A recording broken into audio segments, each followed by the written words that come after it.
You awaken in darkness. Not in the way of some, as in leaving the embrace of slumber, but the escape from an eternity of unconsciousness. You've existed for eons, but this awareness is new. There's no panic. You're awake. You're not awake enough yet for emotions. Your mind too new to this plane to register as what its inhabitants might call alive.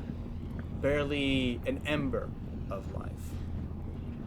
A violent sound sharpens your awareness. A vibration, then a spark that shines on the edge of your senses.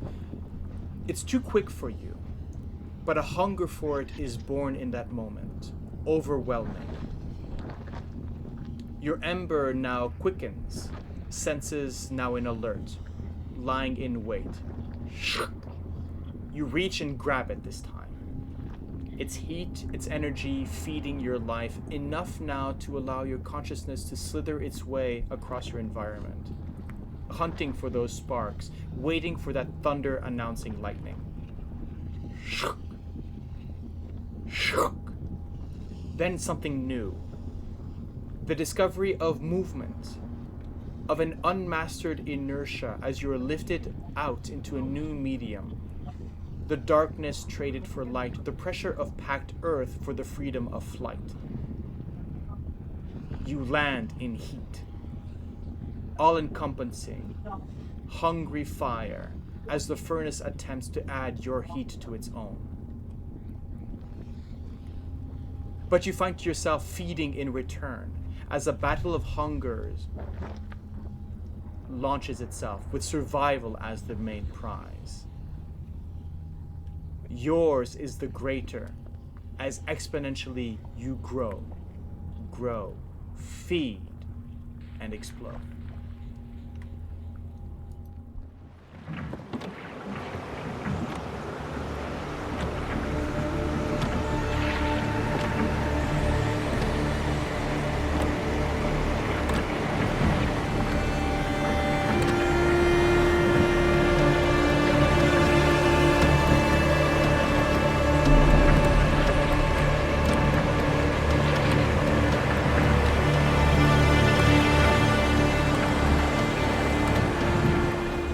Welcome back. Welcome to the friends, foes, those undeclared, to Upon Waves of Starlight.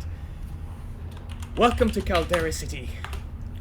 We've been here for a little bit of time, but it's getting warm. It's getting warm. It's hot. It's hot. Yeah. So, are we ready to explore a bit more of the city and its marvels? Let's do this. Okay. As long as the marvels don't blow up, I'm okay. For extra roleplay accuracy, this was filmed during a heat wave. Absolutely, yeah. Yes. That's the immersion part of this whole campaign, which is which just means that next week I need to organize an eclipse in the game. I don't think you're playing that day. No. Anyhow,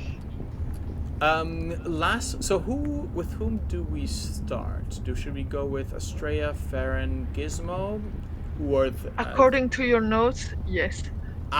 Okay. Well, then let's start with it. Let's leave Pax on his old man perch outside the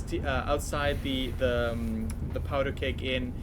Sipping on his watered down ale. Watered down ale. Listen, it was free, so it tastes better just because of that. There's the real tap, and then there's the recruitment tap. So yes, let's move back into the steel barrel. Callus, so the half-orc tinkerer and weaponsmith, has been basically almost brought you a stool, Gizmo, so that you can peer above the counter, as he's showing you probably too much, right? As in, you've been asking about this and that. You've been sort of bonding, the both of you, over terms that you have your own. As you look at an object, you declare what the name is with confidence that that's what you've called it, even if you've never seen it before. And he's going to say, no, that's not what they call it. This is the other name. You agree to disagree and continue the conversation, basically. But Astrea and Farron, you can kind of see this slow ember of a friendship sort of building as they're bonding over this. While that is happening, Astrea, Farron, what are you doing? If anything. I think Astrea would mostly have a look and listen to. She's not going to understand the full technical blabber, but she's at least going to have a listen for the few technicalities that she has a grip on, just to make sure that she understands what we end up bringing on the ship, at least a Okay, little fair bit. enough. Farron? I think Farron is just going to observe people's body language and listen to the notes that aren't being played. Are they being upfront with everything in the way that they're communicating with us? Are they withholding anything? Okay. And can I notice anything? Yeah, make on me an that insight front? check. Insight coming right up. So just First as a roll of the reminder, campaign. insight checks are not a lie detector, right? It's Yeah. a bit more, a little bit more fluid than that. It's vibes. Yeah. Yeah. Farron roll once again.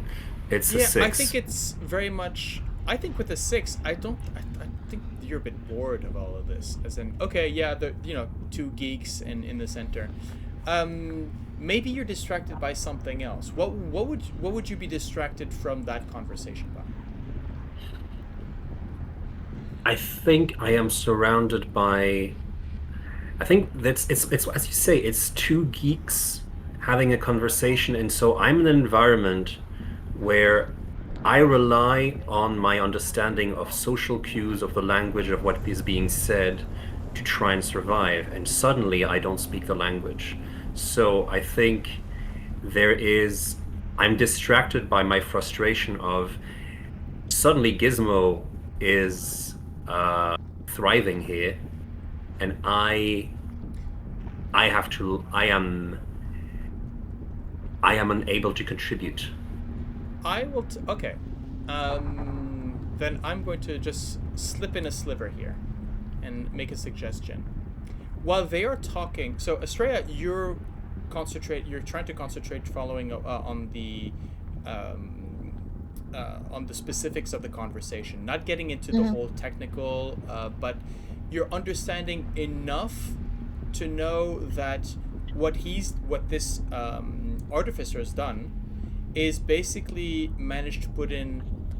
He's enhanced the firearms that he makes using fire crystals. So cut elemental gems basically to add in an extra kick to the projectile. So there is a ethereal or magical impact that is added into the projectile.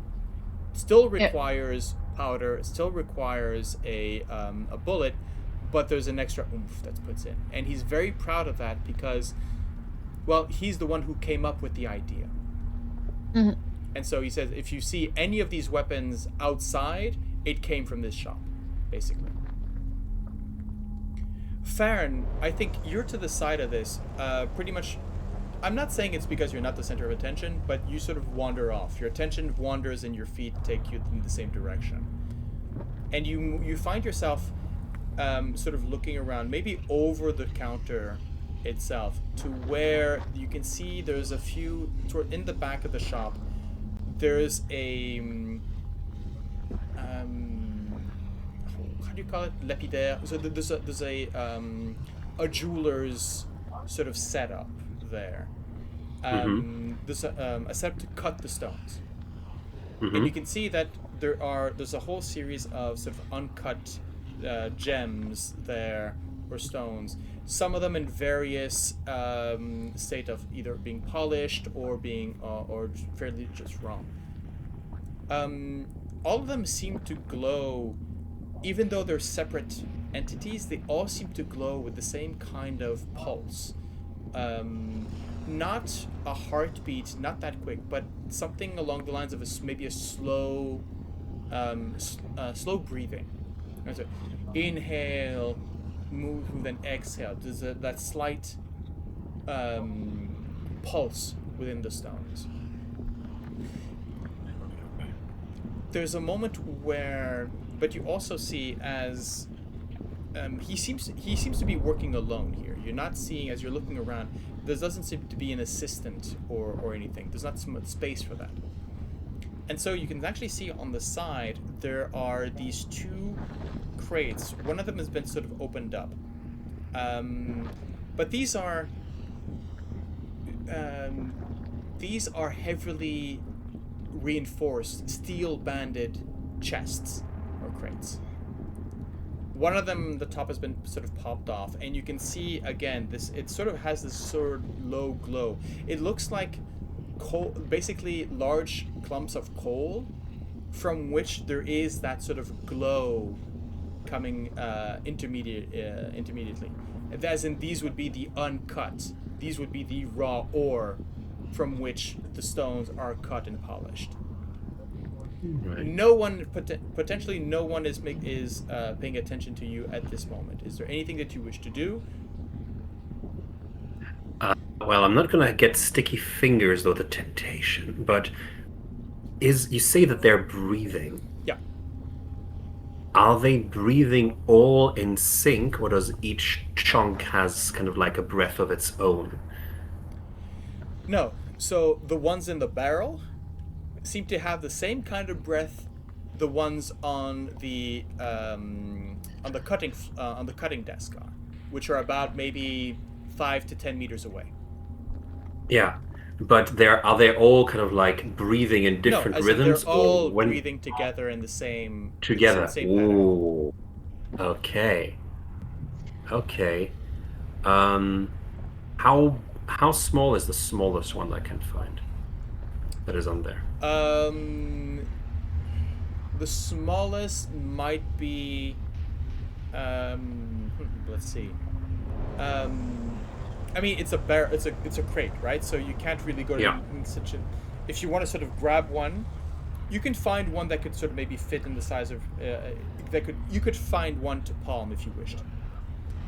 Not to palm. I am deliberately going to grab one and inspect one. I don't want to. We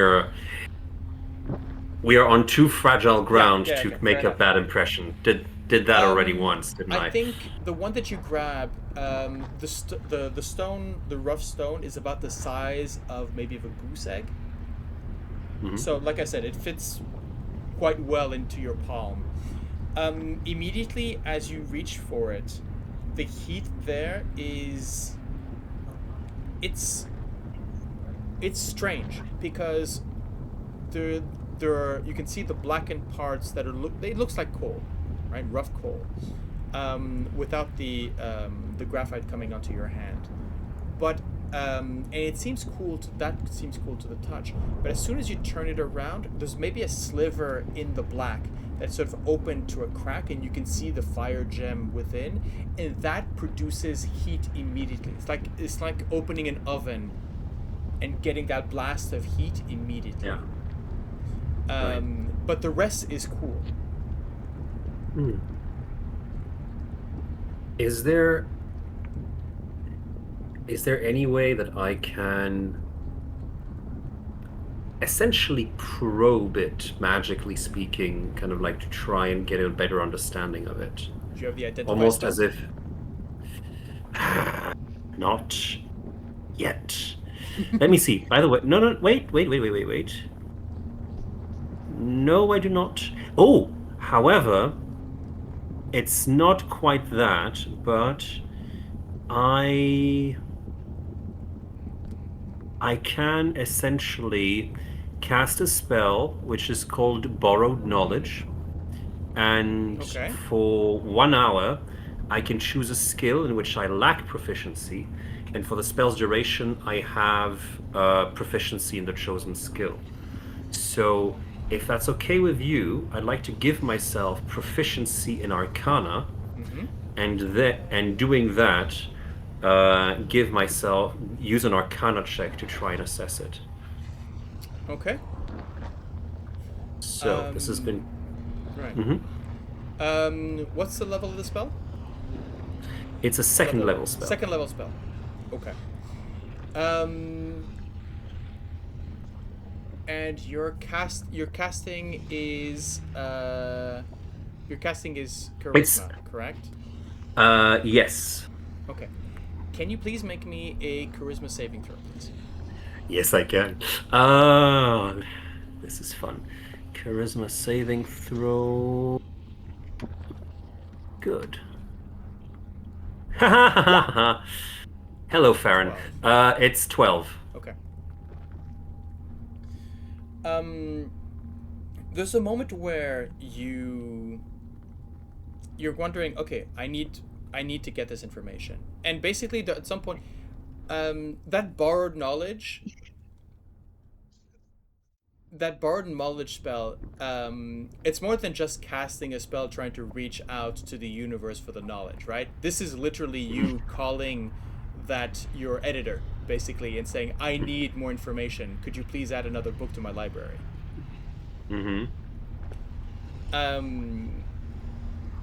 Now, and it just so happens, the dice will tell you if you put the right book in, basically. But as you sort of channel that spell,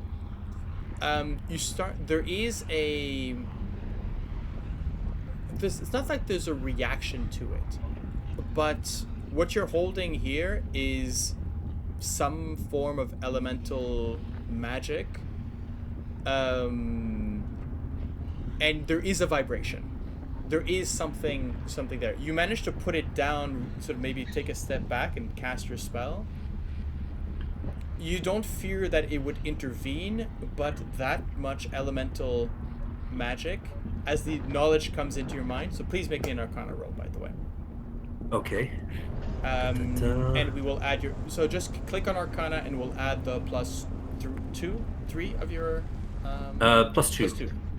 So it turns my Arcana from a +2 to a +4. So it's a 14, I'm guessing. 14. Arcana.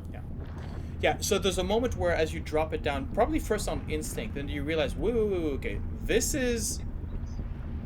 crystal inside this sort of cocoon of rock is elemental magic in its purest form. Right? This is the same way that you've seen Ethereum crystals sort of crystallize on the bottom of the ship or on some islands or that kind of thing. This is kind of the same phenomenon, probably due to the nature. This is not something that is. Your Arcana check tells you that this is not native to the plane of fire. This is the elemental energy going through the Eetherial Expanse and producing these crystals as they are. So this is something very, very specific. Most likely, it could be found elsewhere if there were other portals that would lead into the Ethereum. But this is very, very localized. So this is something that you will not find, probably not find it anywhere else in the multiverse.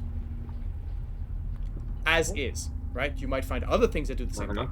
But these fire crystals are very much native to this particular island and this particular biome. That's what your Arcana check tells you. With newfound respect and appreciation, I will pick it up and place it back. At which point, Kellis goes, please, sir, don't put that. I still need to. If they're uncut, there's some of them can be stable, some can be unstable. It's a bit of a lottery. So I'd rather you not. And when he doesn't have to finish the sentence when you feel a pulse as in a vibration, a shockwave that rattles the door, pushes inside the windows, and behind it, the sound of an explosion coming from outside. Damn it. Pax. Yeah, that's Okay, no, so Astrea, instantaneously. Gizmo, Yeah. what are you doing? We'll get to you in a second, Pax. What's that? And then Astrea moves to the outside. Immediately, Kel is well, at least it's not us.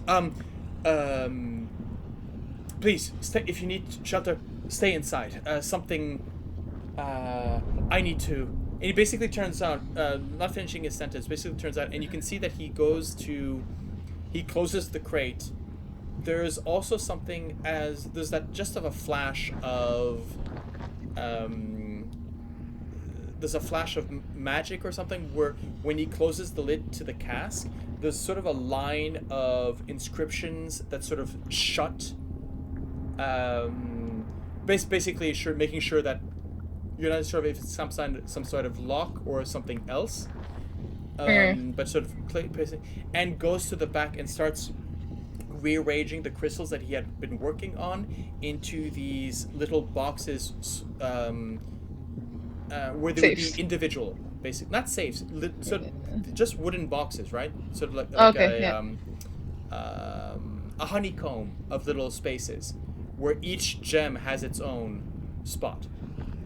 Because the last thing that you want would probably for them, if there's a shockwave, that they would cling together and something would happen. Astrea, have you gone to the window or to Astrea has gone to the door and opened the door to look outside what's happening, with a grumble of, "I don't need a shelter. I am the shelter." Fair enough.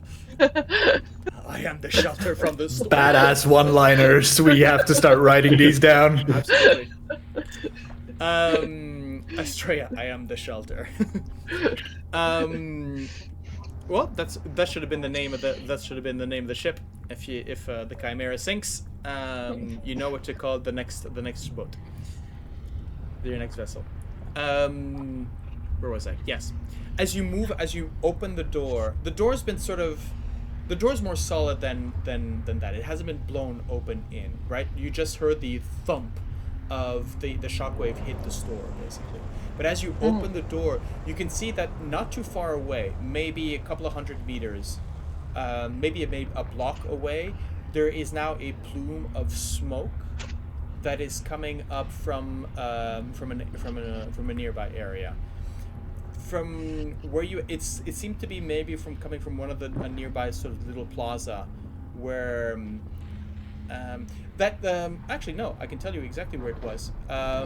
Where Karen where you had basically traded those bill of sales, where you had dropped off the goods, right? You had a small square where the horses and other pack animals could sort of get some water, feed, and that kind of thing. That's where it seems to be coming from. And you can start hearing whistles. So strident whistling, so these maybe brass or tin whistles, similar to what the mariners would have. And you can see passing by you, there's people running away, but you can see that there are two people running in the opposite direction towards where it is.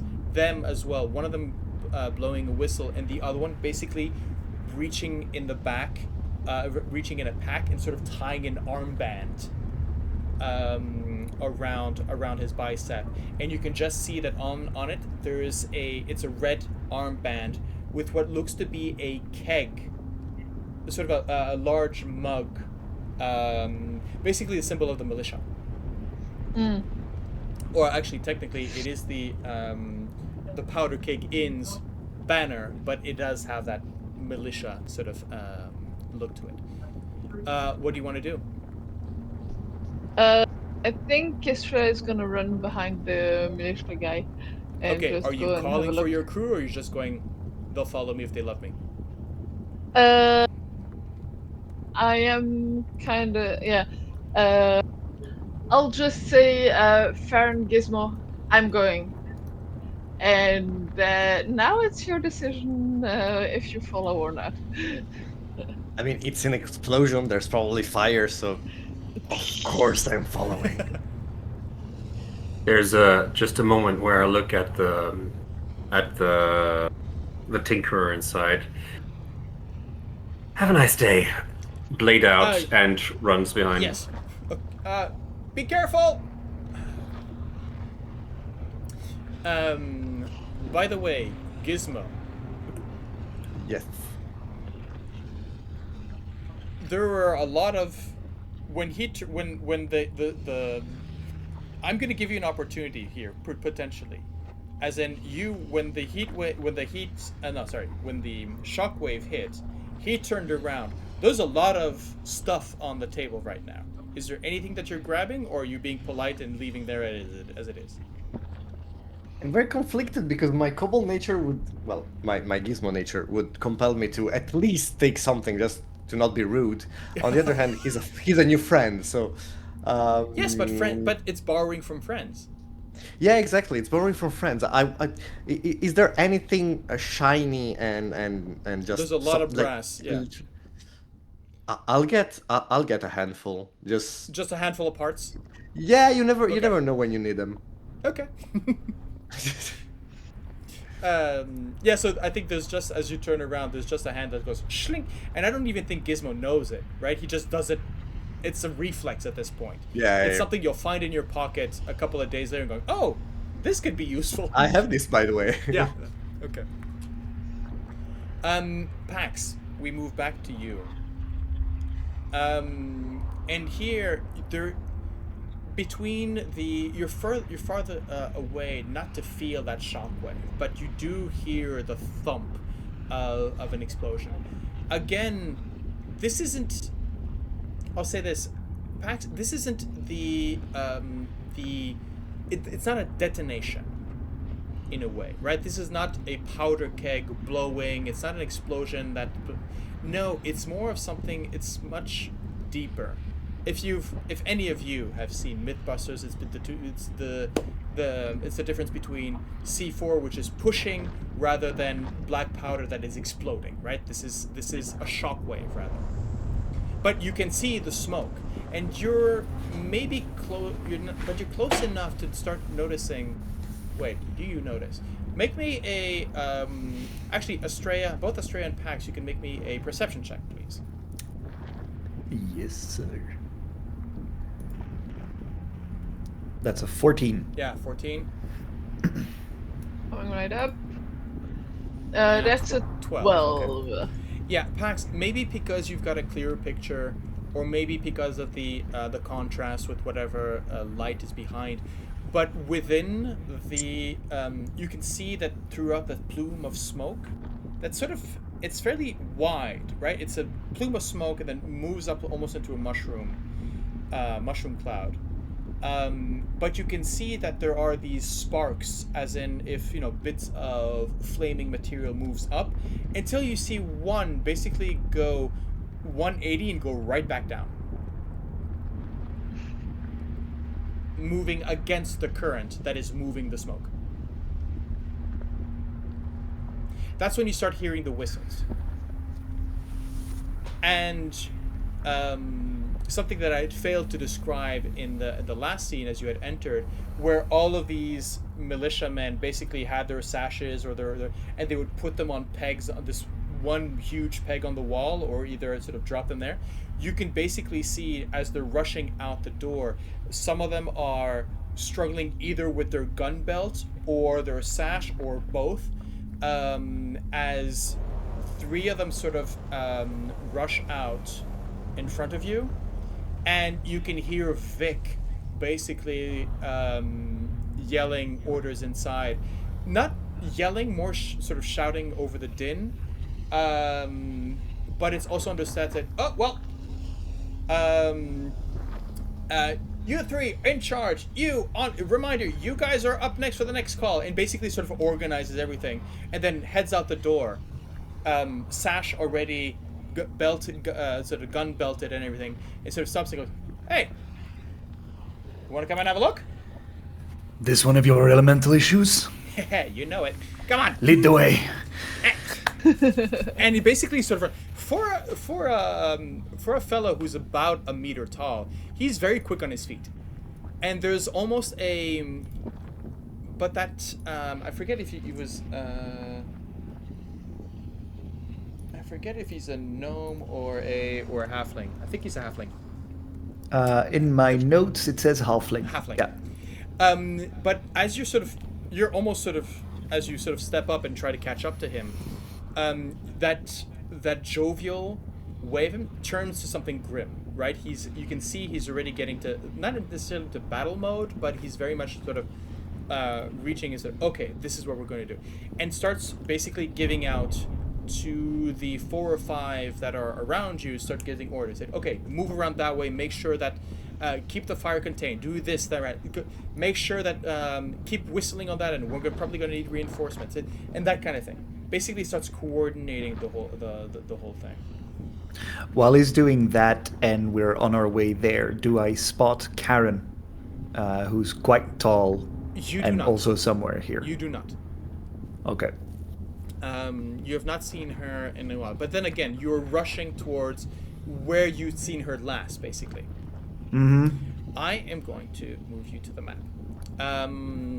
Now, before I do that, when we're going to be rolling initiative, I do have a number.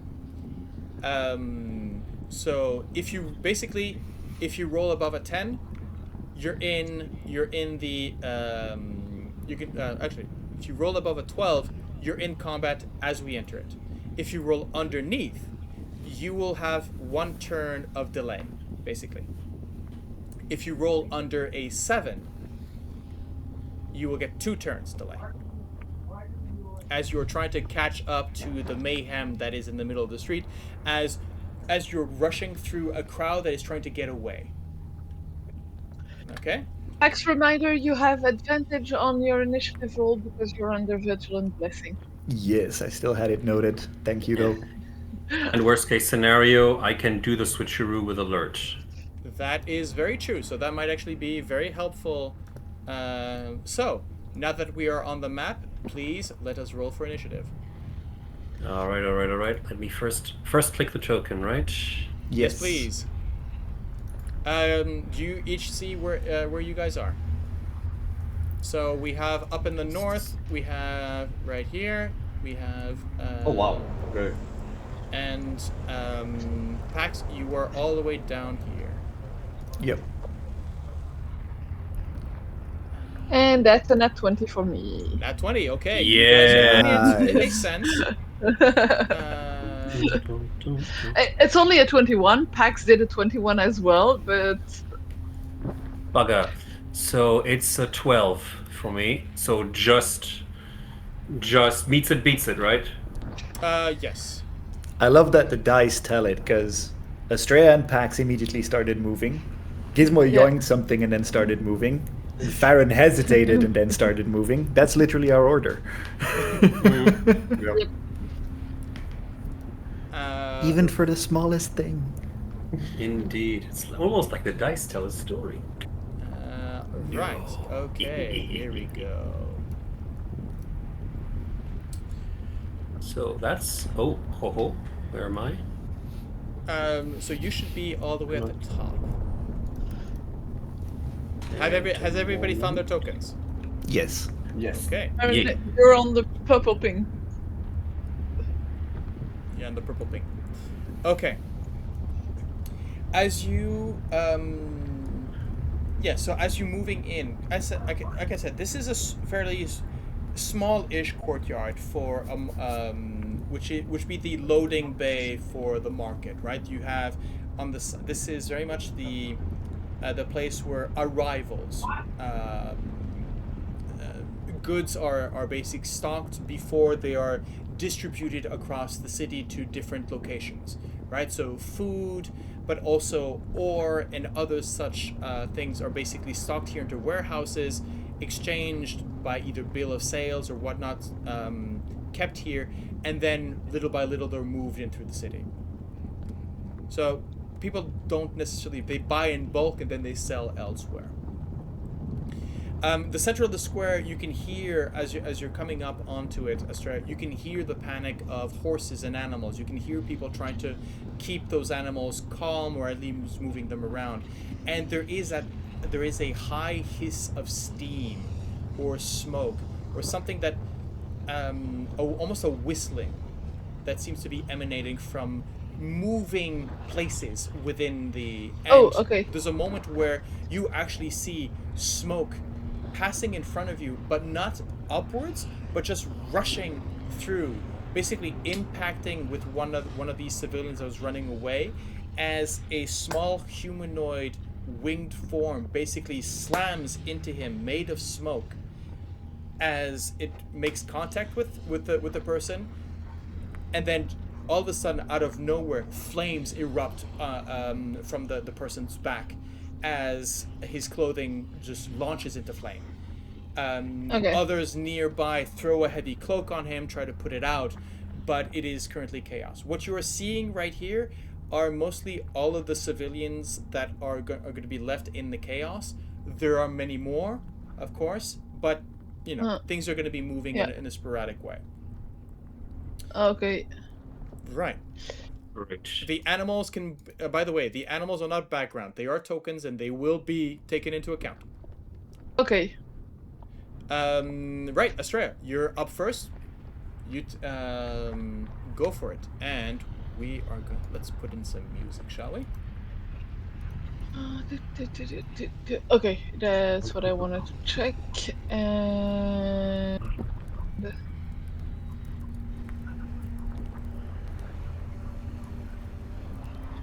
oh, nice. So as an action, Astrea is going to make a sweeping movement around her, like a cloak that she would wrap around her. And while that movement comes from the tippy tops of her fingers, that now recognizable darkness and dimness sweeps around, while stars leave the end of her fingers. Okay. So that is Twilight Sanctuary cast, and my second channel divinity gone. And as she brings her hand back in at the end of the movement, she also has a tapping motion, and as a bonus action, spiritual weapon is cast.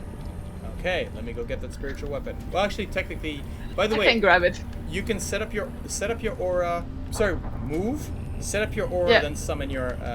Normally, you can do all three things. I can absolutely. So that's gonna be a 30 feet movement. Aura coming right up. And so that's your bonus and your action. Yeah. And you're on concentration. Yes. I'll handle everything. Okay. Just think me. Pax, you're up. So you've caught up with Vic. There are two. He's been sort of moving the small troop of militiamen and women that have been following you have been dispatched, just almost sort of surround, right? Vic is experienced enough to say if there's something that happens, if it's elemental, then they're going to spread quick, and they're probably not. If there's a loud one, maybe there are others in the area. So that small troop has now sort of dwindled to Vic, two sort of closer militiamen, and you as well. You've caught up. You're a bit faster, which means that's where you're going to be acting in now. Go ahead. All right. Pax is pretty much immediately going to run closer to the entrance of the square to see what he notices. Probably sees that elemental just crash into that dude, putting him on fire. So that was 10. I'm going to do 20. Sorry? Yeah, 15, yeah. 15, sorry. Yeah, so I have 15 more feet. Pax is going to move forward, still actually looking for Karen around the square. But considering we're in an active combat situation, he runs forward on all fours. And what you see in that moment is that there is a blackened, wispy trail of shadow coming off him, as if he would be smoking, but it's clearly a trail of darkness. Before he rises up for the first time, displaying genuine concern for a friend rather than the use of a teammate, activating Dreadful Shroud. Okay. When Pax rises, it looks like there's a faint veil that just coats over and just drifts off into the ground. So that's the aura. It's my action. Every creature of my choice within 15 feet, so I'm going to say that's the elementals, not the militiamen, not any of our crewmen, not any civilians, not any animals. Really just focused on the elementals. They need to do an intelligence saving throw of 14 whenever they enter or they are frightened. Intelligence. That is hilarious. Yes. Pax, as you moved in, I think so. The shop that there's a shop there that's been blown out. You would have noticed that it was some sort of blacksmith or ore processing kind of thing, and again, there's not a lot of fire, except maybe a few lamps that broke here and there. It's not scorched, right? This is an impact, almost like if a shockwave that came through. Yeah. However, you can see that the ore has sort of spread out, and there seems to be movement. You're not exactly sure if something's moving underneath, or it's the ore itself that sort of assembled itself. But what you can sort of notice, just looking through, just seeing the edge of it, is that coal, that mass of coal, seems to now sort of coil itself into the shape of something massive. And I will present you. Shit. Oh shit! Oh, hello! What? Danger Noodle! Danger Noodle, that's a nope. For those in the know or in the curious, when you see those banded leaves for that frame, that is a beast that is taken from the Humblewood campaign and setting. But if you wish to see more of it, I do have a. Let's see. Here is the ash snake. It's gorgeous. Yeah, it's gorgeous. Yeah. However, Pax, you would also see that as it moves around, there is that friction. The same way, it almost looked like flint hitting on flint. You'll see sparks that turn into these puffs of smoke, and on occasion, you'll see one of those puffs of smoke, instead of disappearing, coagulate into a humanoid form. Oh. Okay, so this is getting out of control quickly. As smoke methods are actually Smoke being methods. created out of it. The exact thing that you'd seen previously just slam into one of the citizens and light him on fire. I How think. can smoke light you Okay. on fire? No, don't answer. I don't want the answer to that question. Well, when there's smoke, there is fire. That is the saying. I think, considering everyone is scattered and Pax is alone at that moment, he's just going to whistle. He's just going to put his fingers in his mouth and do one of those really loud sailor's whistle and just shout out, "Chimera!" to rally whomever is within earshot. Right. Is that your turn? Yep. Okay. It's going to be the Mephits' turn. The Mephits are going to basically let's rush here. Wait, let's have a look at how much what movement they have. You are magnificent. Fly 30 feet. Okay. Don't fall in love with the snake. You need to kill it. Oh yeah. Let's. Sorry. Let's put you My here. Julius is showing. Let's move you guys a bit further out. As a whole rushes in. Okay. One of them sort of steps into the aura, so it's going to have to make that save. Remind me. It's intelligence, right? DC 14 intelligence saving throw. That's an 18. It has no idea what's still happening, so it ignores you completely. However... Doesn't know what's good for him. Yeah, so these three right here, I'm going to mark them, these three right here are going to get attacked.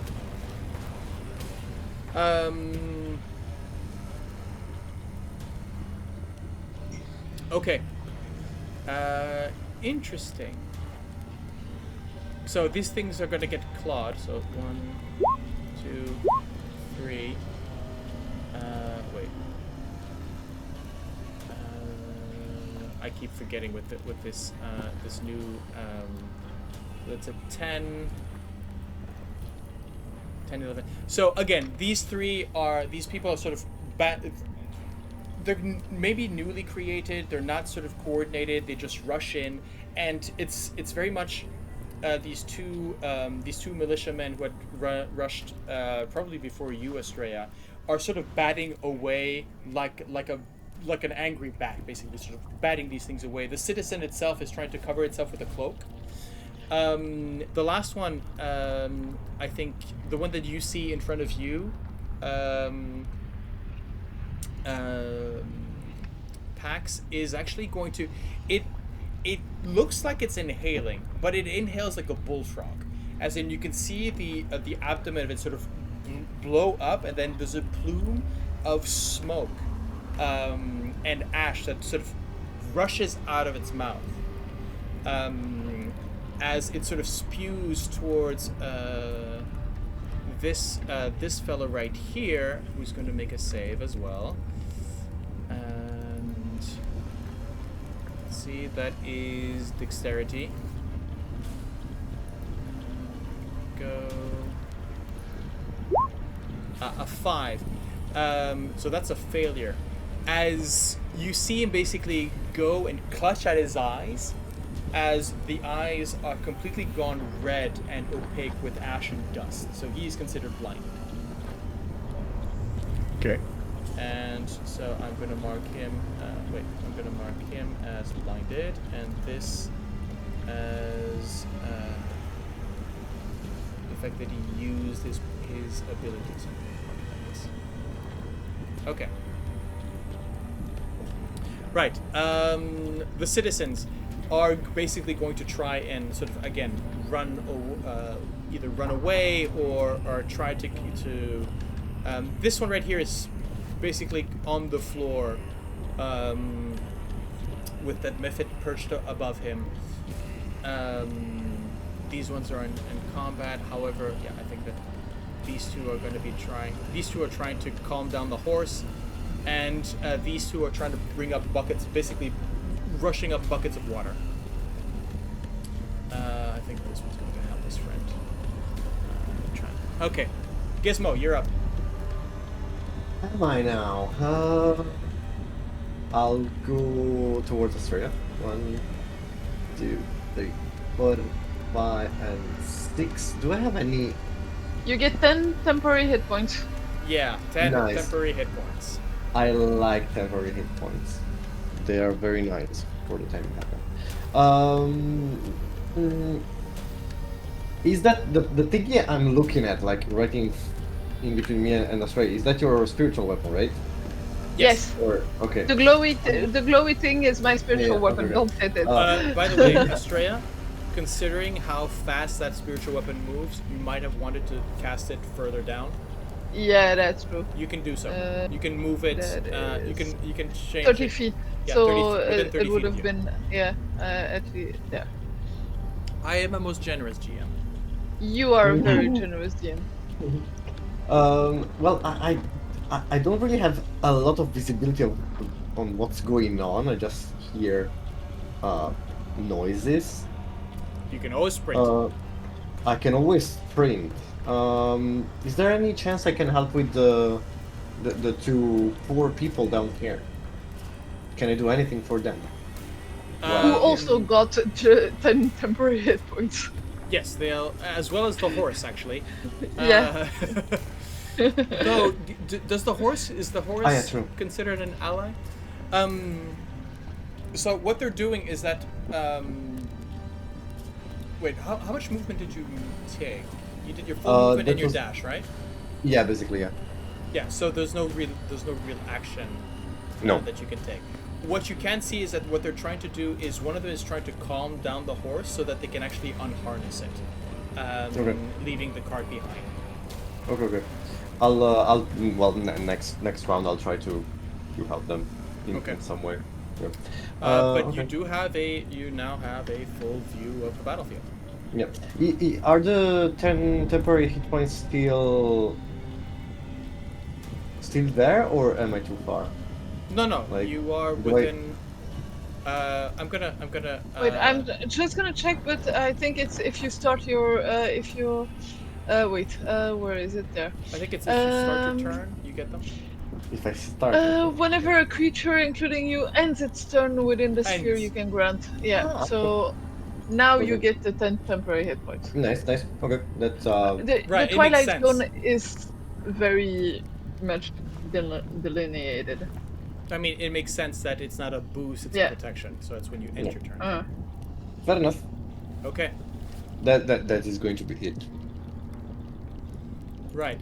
It's going to be Vic's turn as he sort of rushes in.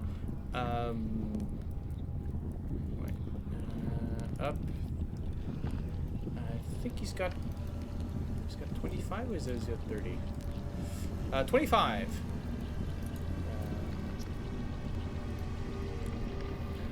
Nope, that's not what I want to say. 20, 25. Yeah, so he joins up here, and basically is going to take out his pistol, and fire 2 shots at the Mephit. Well, 1 shot at the Mephit.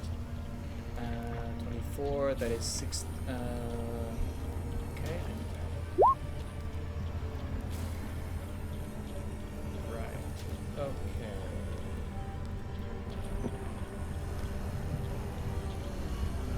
So it's 6 and 6. Wait, is this thing immune to fire? Immunity to fire. Yeah, so it'll take 10 damage. And you can see he's fairly. These shots are center mass, huh? Pax, they're center mass, but the smoke basically just, it's like that when you're blowing through a cloud, right? You can see the holes within it. So technically this thing is bloodied. And he does not stop talking as he's basically calling out and shouting out to different people. Oh, okay, I remember that. I'd forgotten that this guy has legendary actions. It's going to be the militia's turn. The militia are going to... There. Whoops. Roll 20 is a bit unruly tonight. That's 30 feet. That's another 30 feet here as well. As let's see.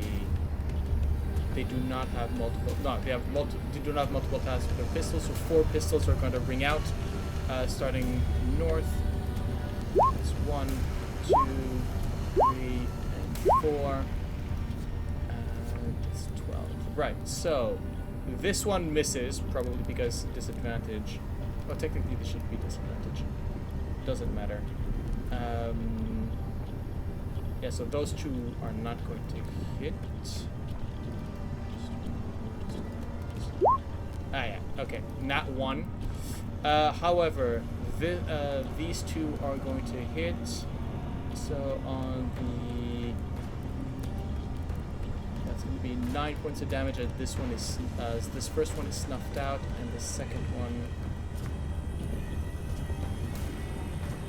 that's 7 damage as this one.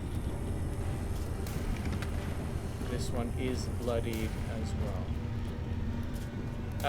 But all of them you see are quite at it. They pull out the gun, they pull out the pistol, but swords are out at the ready as well, just in case. So this one disappears into smoke. They don't blow up? Let me have a look. Death Burst. They do 5-foot emanation. So Okay. as when it blows up, basically it just goes in a cloud of ash, Yeah. but it's a small one. It's not the It's not the 10-15 foot grenade that the Magmins had. That's a relief. Is it Right. though? Some good news with the bad news. Okay, Farron, you're up. As I move and to join my compatriots, I believe I can move about 30 feet. Yes, you may. So I'm going to do that. No, that's 34. Or you can 29.9. sprint. There we go. Yeah, don't worry. It's because there you go. And as I move forward, I am just going to tap myself, and from my ring is going to emanate a cloud of ice crystals, and I'm going to shroud myself in the armor of Agathis.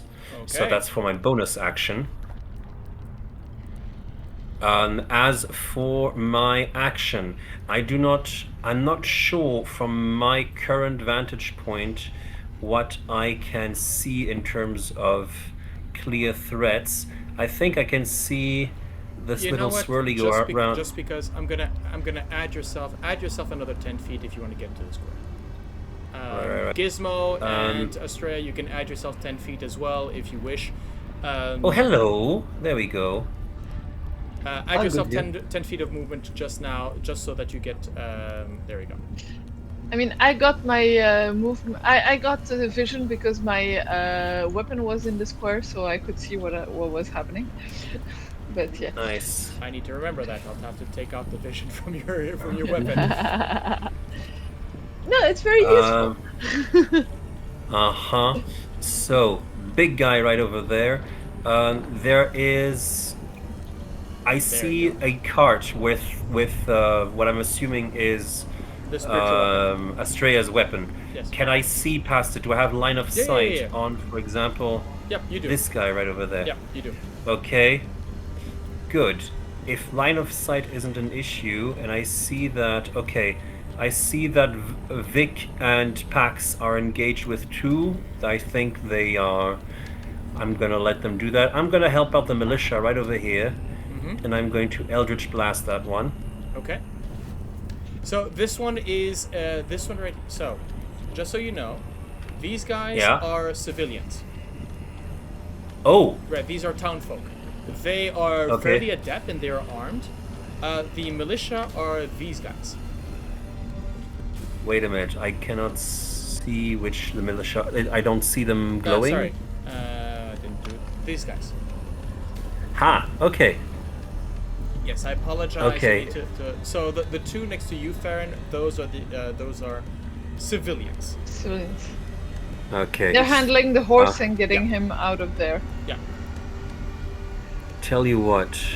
In that case, since the militia seems to be competent and the civilians as well, I'm going to have a look at our main problem. Yeah, I'm saying and this I person can... is barely sort of holding out on. He can't do anything much with regards to this method that's attacking him, basically. So, so much for that. I am repeating my intent. I'm going to Eldritch Blast that guy then. Okay, go ahead. And... Ta-ta. What can you do? Eldritch Blast. There we Of course, go. you're a warlock. And the Warlock. That's a natural 20. Okay, let's. That's okay. Just click the damage and let's get this ball rolling. Okay. There we. Nope. That's not. I rolled again. Apologies. worries. 1d10. That's much better. You know you can just, when you're on roll 20, you can just click. It says roll damage. You can just click. and it's Sweet. gonna roll everything for you. Roll another d10, please. Yeah, because when you hit a critical, it's 2. It's double damage. So that is 8 plus 7. That's 15 damage. That is a one shot. Cool. As you come in, because you've got thunder, right? So I go. Yeah. Your genie's wrath.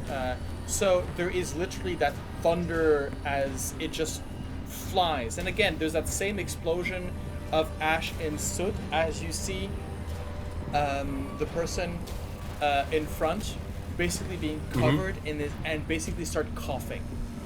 And I will have to say, what's it? Constitution.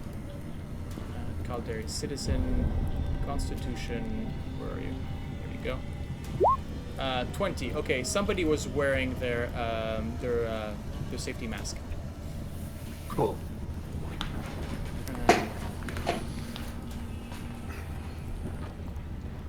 Right. Okay. So this one is gone. Placing it here for.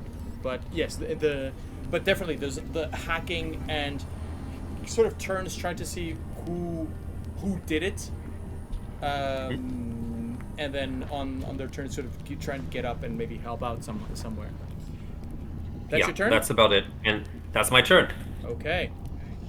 It's going to be the ash snake's turn now. Yeesh. As it has a movement of 40 feet. Okay. Pax, Farron. Both of you sort of make me either animal handling or perception checks. Or insight, as you wish. I will do perception. By the way, Farron, don't forget your 10 temporary hit points.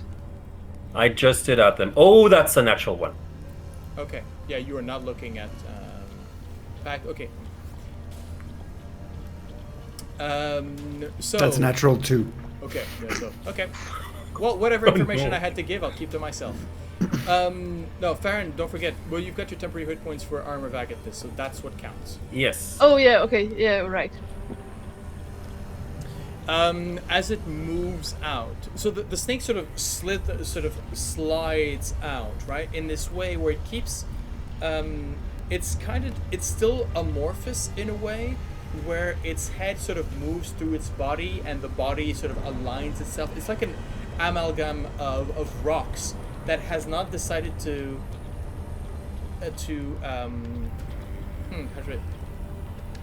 stay in shape. But you can see the coils, but the coils are every moving between together. It hasn't come into its definitive shape with every single rock in its place yet. But as such, it is going to move in. It's going to make an attack. It has one bite attack, and either one constrict or crush attack each round. So it's going to bite one. It's going to bite this one right here. That is a 7 to hit, and it is going to crush the other one below. Oh no, so that's the shot. Sorry, that would be grapple. Wait, constricts. That is a 21. Grappled, restrained. Okay. So damage. That is this guy right here is now. So first of all, -5 damage, and he is considered grappled by the snake.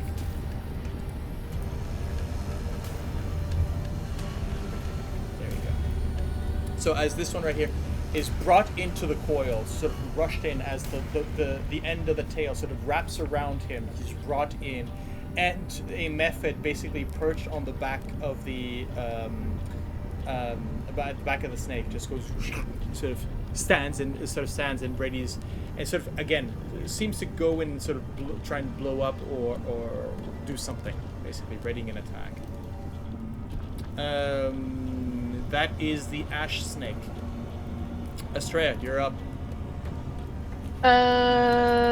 Astrea will continue moving. By the way, Astrea, because Yeah. we are at the top of the turn, could you please roll me a d4?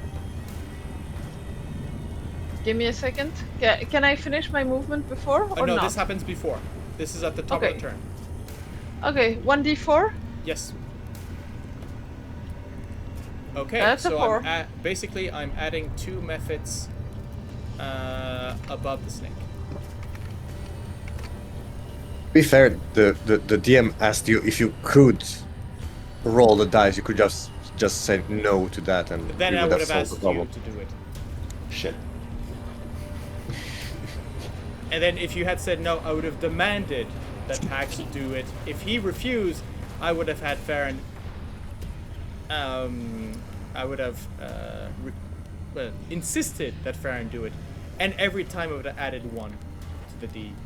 Right now it's D4 minus 2. Yeah.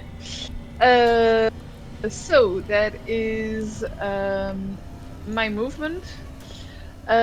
Next, Astrea is going to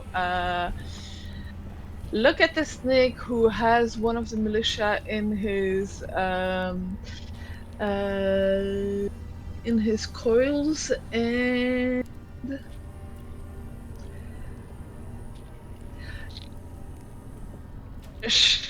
her voice is going to suddenly take on more presence as she shouts, "Halt!" At the snake, using command, and so Okay. imposing on the snake DC. How am I only at 14?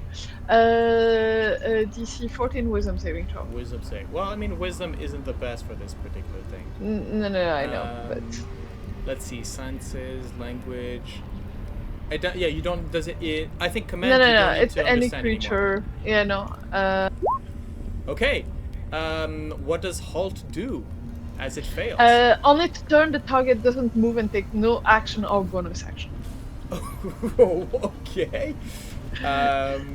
Basically, I froze him for. Technically, I should have called it freeze, because it's literally that. Okay. So, the crackling. So you've managed to do 2 things. You basically, it's not going to do anything. You've asked it to not move, but it also means that the crackling, that flint-like sort of those sparks and those wisps. Yeah. So at the top of the turn, remind me.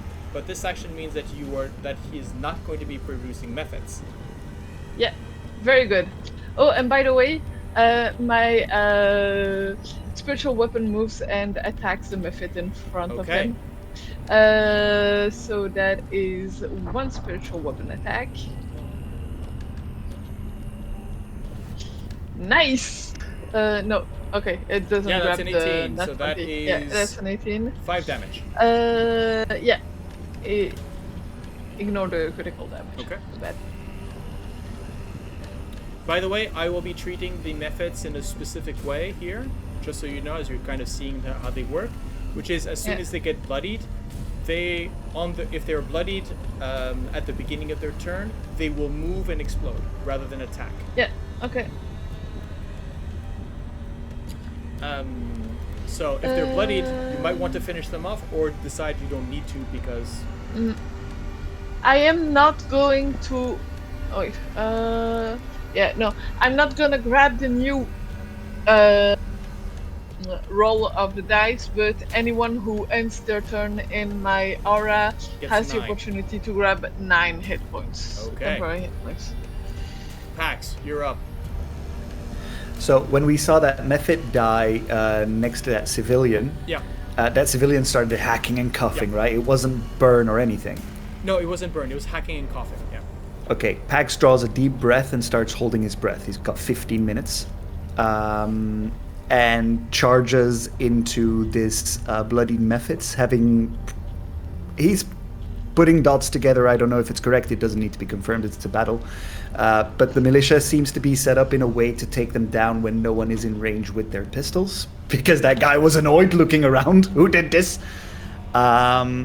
It's not that he was announced. So the civilian was kind of thinking, "Who am I thanking for this? Where did the shot Oh, come right, from?" fair, More fair. than that. But I am moving up to this guy that's 10 foot, and I'm going to swing with my boarding axe.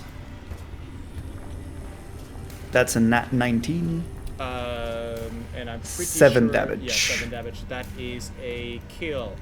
Could you please make me a Constitution saving throw, please? Yes. That That's is 17. 17. So technically, I would give, because you have that specific. It is specifically said that you have that. I keep my breath, right? Mm-hmm. I would have given you advantage, but basically there is this ashen soot cloud that just rushes towards you. You basically get this puff of smoke into your face. Had you failed, that would have gotten you hacking and coughing, basically the poison condition until the end of your next turn. All right. But in this case, it is you avoid the condition. All right. I'm going to move 20 feet to get into melee with the rest. To be very clear, I still need to get used to my fear abilities because I couldn't use them in the last island. Dreadful Shroud isn't an aura. It does say aura, but the way it's described is the enemies are feared for a minute, and it's not a minute-long aura around me. So it is a pulse, and anyone in those 15 feet aura are feared for a minute, can roll their save after every turn. Do you wish to repulse? In this case, no, because that means the snake is going to run away with the guy that's still held. So Well, no, I'm... because he can't move. On his turn, he cannot move, nor take any. He cannot take any actions. That is very Astrea true. told him to halt. Oh, that is actually very true. You know what? Yeah, at that point, I am going to blast However, it through. it does mean that the methods are probably going to run. That's fine, because that means they're building distance and they're going to get shot because they can't run in my True, direction. but that also means that they're no, containment, that kind of thing. But okay. Yeah, but they can't run in my general direction, so the three methods on the snake are going to run in a corner.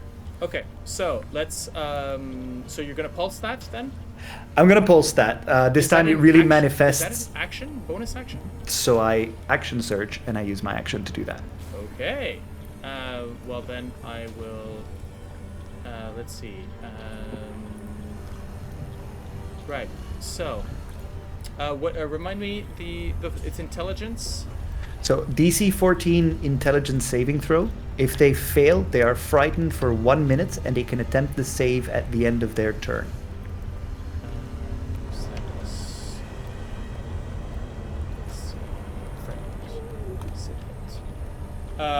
Wow. Okay. One of them is fine. One of them is fine. The other three, including the snake, are feared. That's lovely. Now I have advantage on all those. So they need to, on their turn, they need to move away. Is that what you said? Yes. Yes. So.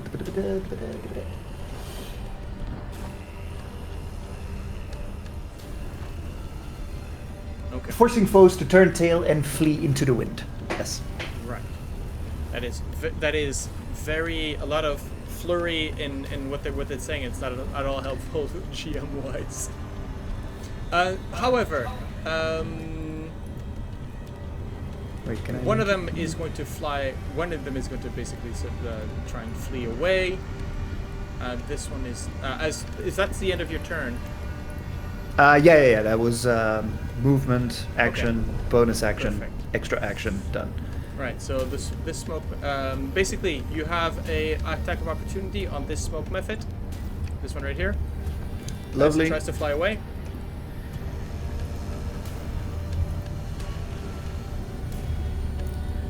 That is an 8. technically a 23. Oh, yes, because he's feared. Yep.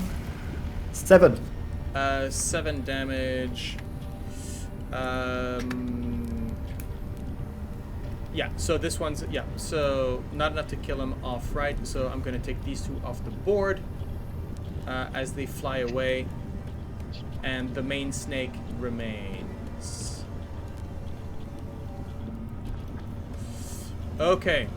So that's 2. The 2 that had just sort of spawned out of his back immediately just fly away as you can hear shots going off from the surrounding area.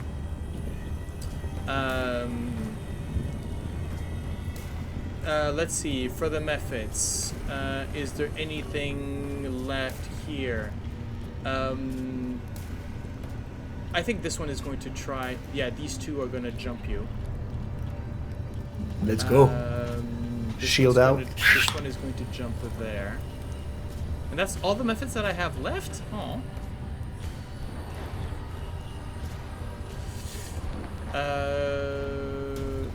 Right.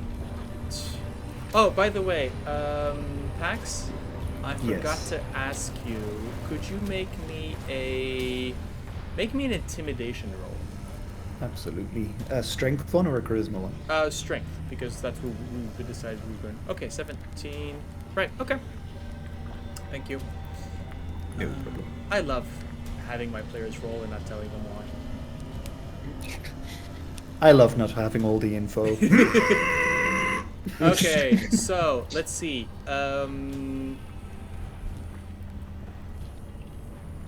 Could you please make me so Pax, could you make me a dexterity saving throw, please? Yes. As one of them, 13. That is enough. One of them basically starts spewing basically the ash in front of him. The other one's going to attack you with a claw. And that is a...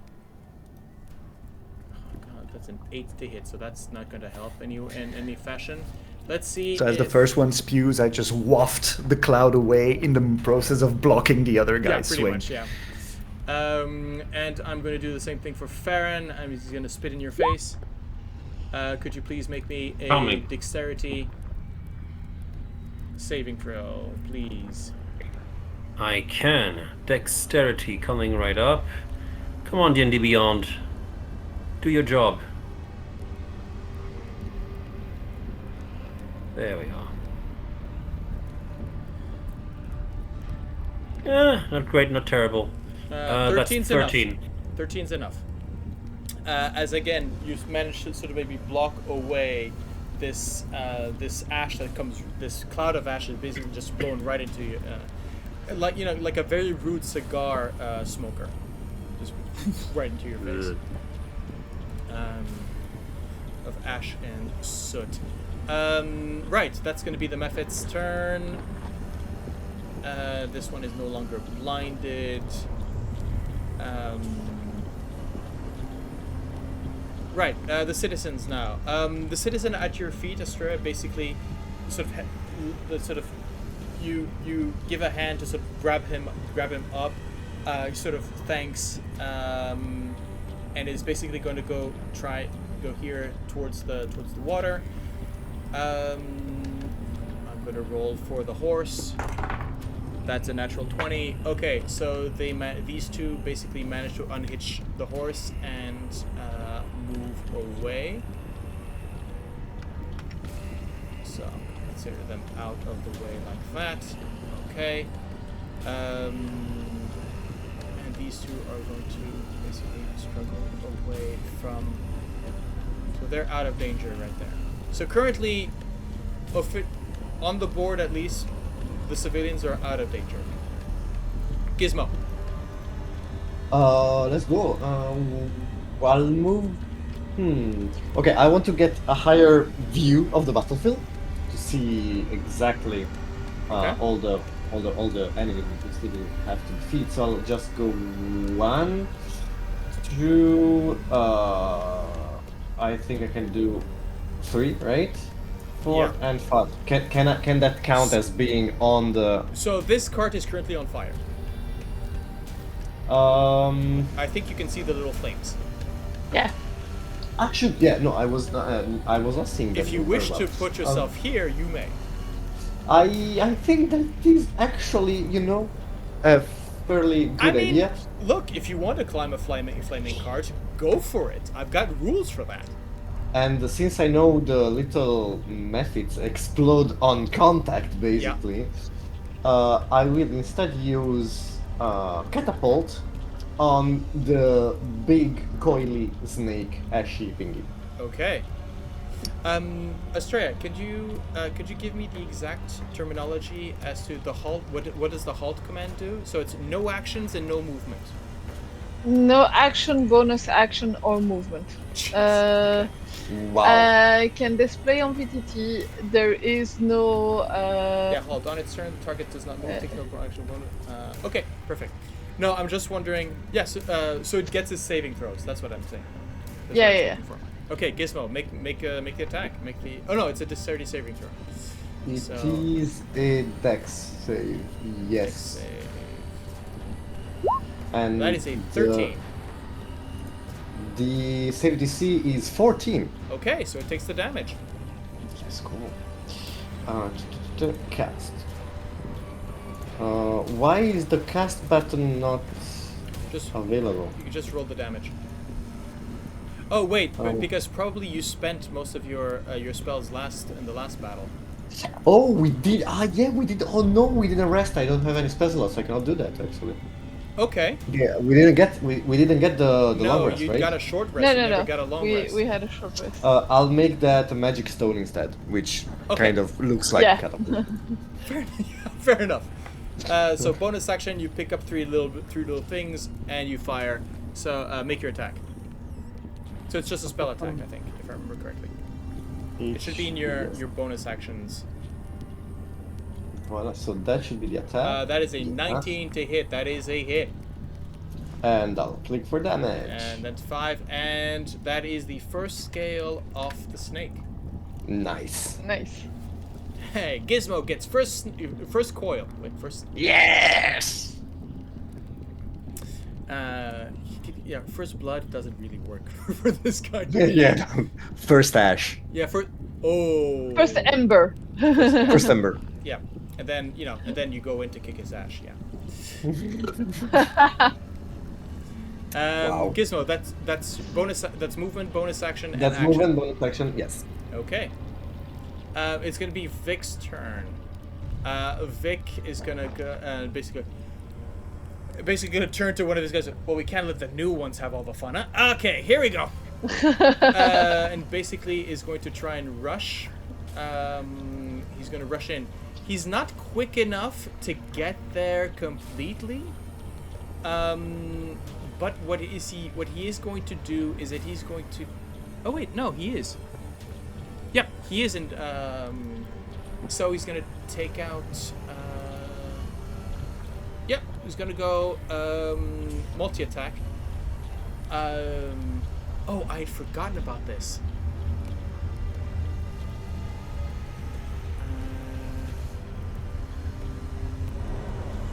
Okay, now he's got legendary actions and I completely forgotten them. Okay, short sword, 3 attacks.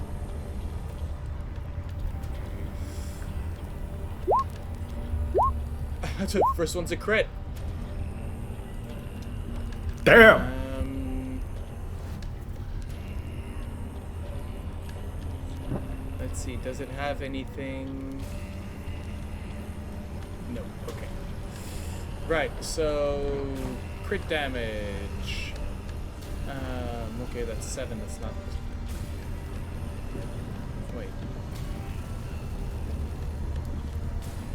Yeah, it's 2d6 plus 4. Yeah, okay, so that is the 14, so damage.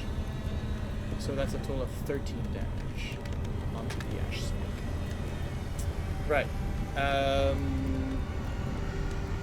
And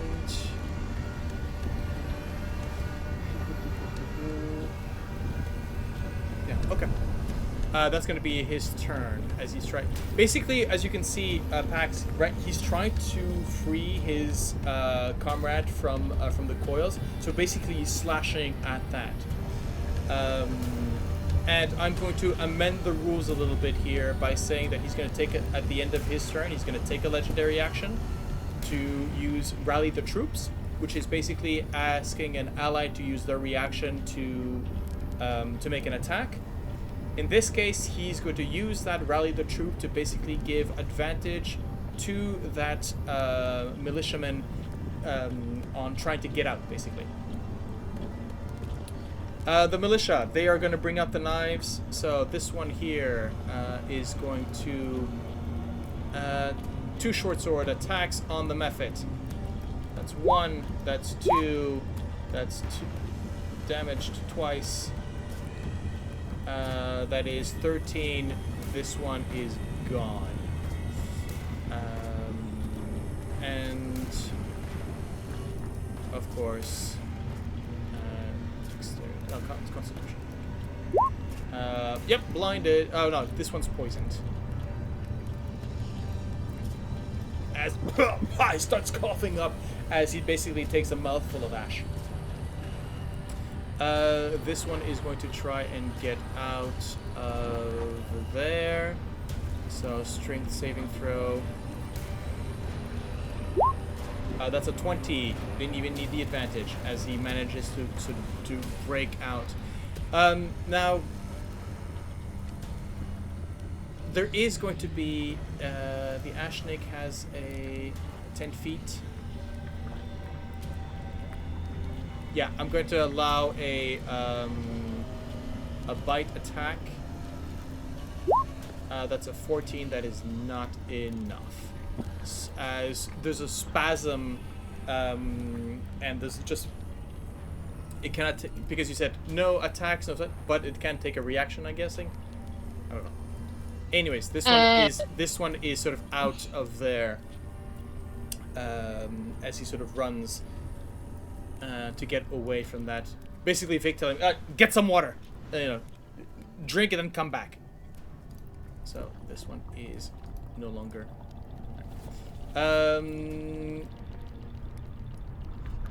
This one is going to basically take care of them there, and that's going to be it for the militia. Farron, you're up. You were still in combat with this little thing.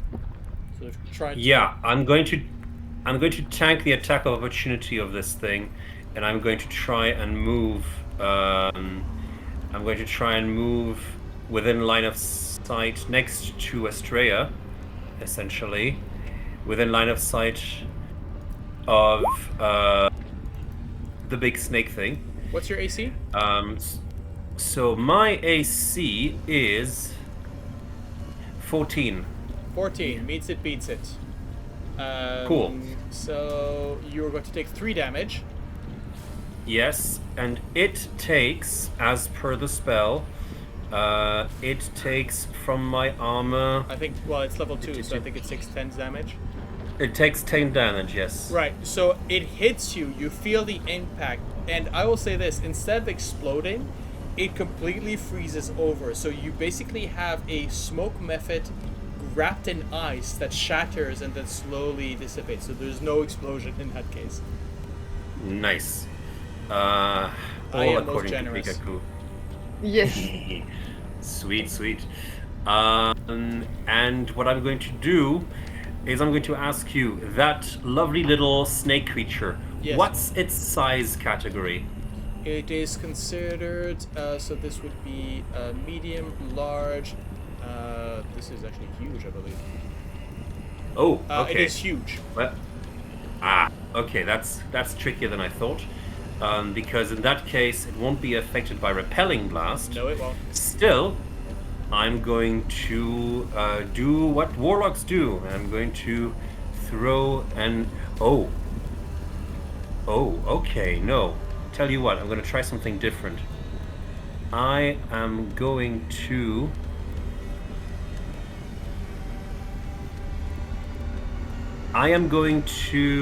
raise my hand, and essentially you're going to see Farron flick something towards the snake, and it's going to be like almost like a sliver of glass that is going to strike it, and I'm going to need an intelligence saving throw. My spell save DC is 14. Is this a spell? It is a spell, yes. Because well, it's a cantrip. It's a cantrip. Okay. Yes. Yeah, that's what I mean. Because normally you should be out of spell slots with your armor back at this and knowledge. Okay. Yes. So, okay. So I'm what going... is the DC 14 intelligence. DC 14 intelligence. Oh, okay. So how much is that? Well, at a -3, Mm-hmm. and on a natural 19, 16. for the save. Wow. Okay, well, unfortunately, that does exactly nothing then.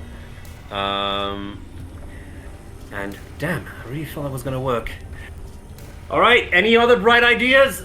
And I'm gonna leave it to the other people. Right. The ash snake can neither move nor attack. However, I believe it has a save at the end of its turn against your effect, Pax. No. Yeah. Oh, Against mine, the yes. Yeah. So what's the save? DC 14 intelligence. Intelligence -3. That is a 14. Beats it. So clear all. There we go. That would have been so good because I was trying to mind sliver it, and it would have had a Disadvantage on the minus 1d4 on the next saving throw it makes before the end of my next turn. So that could have been clutch. It could Next have been. time. I mean, it's already clutch in the way that it can't move, it can't attack. So there's not much it can do now. Still gonna have to see. I'm just warning you, it was the only time of the day I could do it. Now I'm gonna have to blast it. Yeah. No, I if it don't have cannot. any. It can't move. It can't. Nope. That's it. It can't do anything. So, Astrea, you're up, and it can't even produce more methods. So. Oh no, what a shame. Let us take a moment to grieve. A minute of silence. Astrea is going. It took damage, right? It has taken damage. Yes. Okay. That's as a bell. Don't forget Don't forget you can also move. Well, don't forget your bonus action with your spiritual weapon. That's what I'm saying. Yeah, no worries. Okay. So firstly, a bell rings. Okay. Wisdom saving A throw. bell rings. Yeah. Yes, it is missing hit points. On a natural 1. It takes exactly 3 points of damage. That was almost a 12.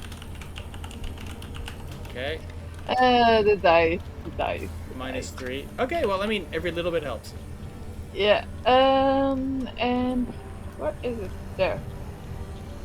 My spiritual weapon is going to. It has a range, so it's gonna come here and attack. I don't think it hit 8 hits, but No, 8 does not hit. If I'm going there, is it considered as advantage with pack? Does the spiritual weapon get advantage from flanking? No, it does not. It does not? It does not. No. Does it give pack advantage from flanking? It does not. It is not considered Okay. an ally. It is very much a spell effect. Okay, then I'm gonna leave that spot open As for a cleric anyone main, else. you should know this. No. I'm still gonna ask Sure. it. Yeah, absolutely. Yeah, no. We don't know what's changed in 2020 with the 5.5. Yeah. We know that. Yeah, absolutely. We need to check. Pax, you're up. Unless. All right. Astrea, that's your turn. Action, bonus action, and I'm not gonna move. However, I am going to. You know what?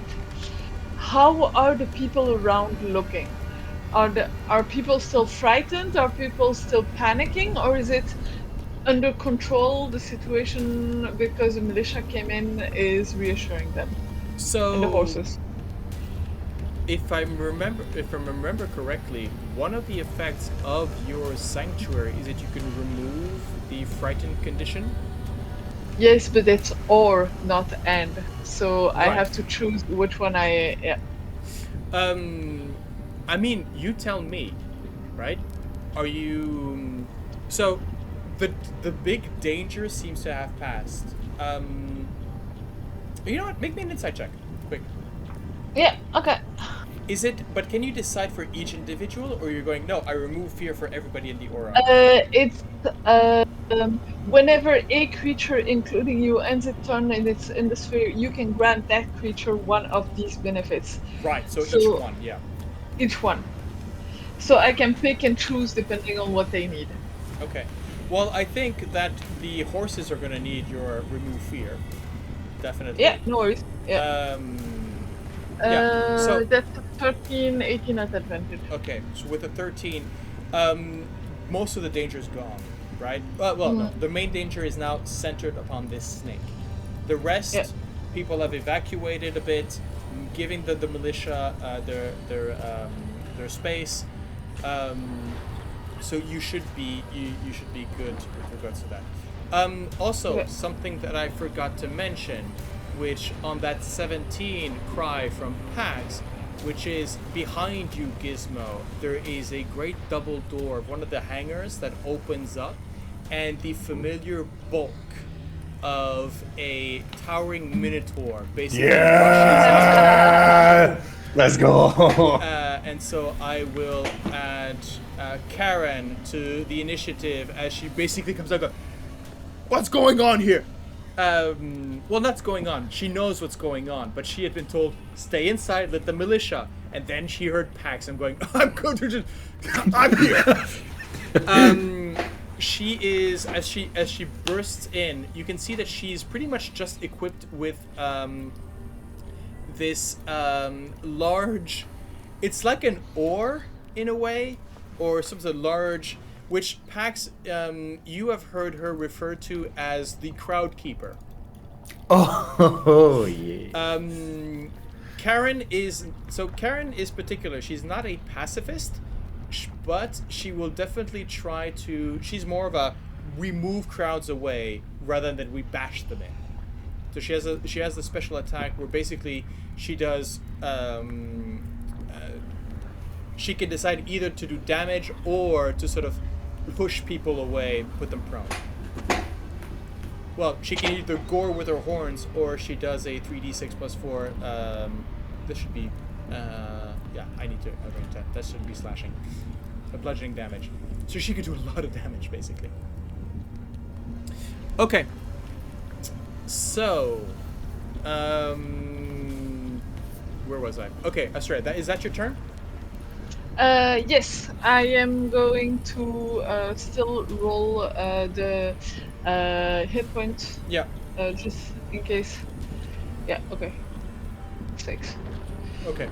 So basically, most of the others are going to. Well, they had 9 right when you were last here, so they're not. So. They're probably not going to grab it, except if they have been hurt. Yeah. I think Yeah. And the horses certainly are going to have a soothing effect. I think they're done. Yeah. So the couple of the couple of citizens that are left there are going. Yeah. Oh yeah. Oh good. Right. And they're, okay, now that they're calm, and the horses are pretty much, yeah, they're unspooked. Right. Pax, you're up. All right, now that there isn't that big of a crowd anymore, Pax is just going to look straight at the snake. And he's just going to look bored. Just going to be like, one elemental for breakfast. And I'm going to use my Reckoning Force. Oh my god, that is horrible. He needs to beat a Charisma save DC 10.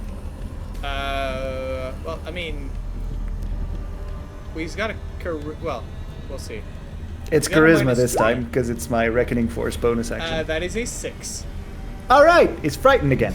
So now I will attack it with advantage. Okay.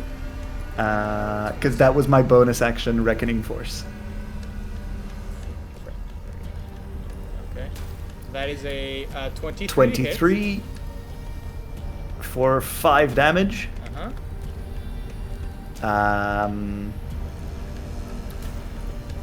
Ooh, I don't want to get poisoned because that's disadvantage. I do not like it. Yeah, let's go. I have the AC. Let's do this. Pax is going to take a step back. I'm probably going to swallow 3 attacks of opportunity. So you're going to swallow 2. Or 2. Still within the... Oh, still within range of the serpent. Oh, yeah, it's got 10 Alright. feet. That's a natural 1 and an 18 for the method. So there's one. 18 meets it, beats it. You have an 18 AC? Yeah, I have a shield. Why do I have 16 here on my? Anyways, doesn't matter. Probably because you didn't add my shield that I bought in Fosjor. Okay. We didn't update. So that is a by the way, so yes. 4 damage. 4 damage. Okay. Alright, that's not too bad. No, I mean- that's still the temp HP. Yeah. Yeah. I know. And how much was the new temp HP count? 6? 6. Yeah. So I have 1 HP more now. Alright. Okay. And it already. And by the way, the snake had already used its reaction. Oh no, previously. So. Yeah, that was previous round. So yeah, when Pax just moves back, parries one, brushes off the other hit, just looks to Vit, kind of like, lighting him up yet? I don't know if you can tell, but fire doesn't really work. This usually works better. Basically showing the small hatchet type short sword that he has. The short swords here they're not kukris, but they're not far apart, as in they're sort of very heavy towards the front, right? They're not necessarily pointy. They're like machetes basically. Mm-hmm. And you notice that a lot of the others have these. They're almost like pickaxes, considering that they fight against a lot of rock elementals as well, right? They try to get in there. Okay, that's your turn. Well then, it's going to be the Mephits, and I think the Mephits are going to rush you. Both going to rush you there. Pax, as you got away. Claw. Nope, that's 2 13s. Why do I even try? Okay. Oh, Pax is full on in his element. He's having a good day now. Things can be afraid. Yes. It is a good day we can instill fear. I am the knight. I am vengeance. I am the lizard. Lizard. Don't underestimate the lizard. The citizens are citizens. I'm pretty much I'm gonna remove them from they're okay. So there we go. Gizmo, you're up. As towering that towering mountain of beef behind you is just approached. What do you do?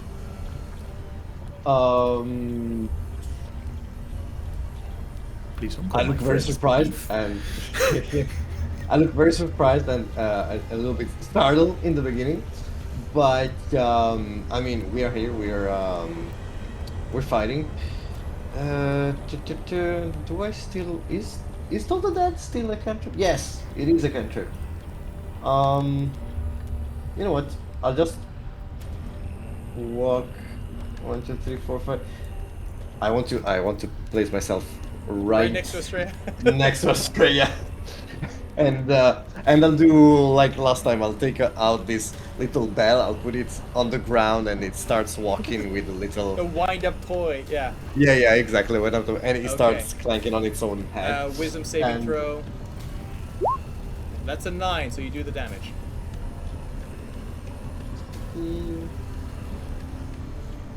Can I please roll the damage? Did he do anything? So it At should be a all? D12. Yeah, but I feel like it's not rolling. I'll just roll the.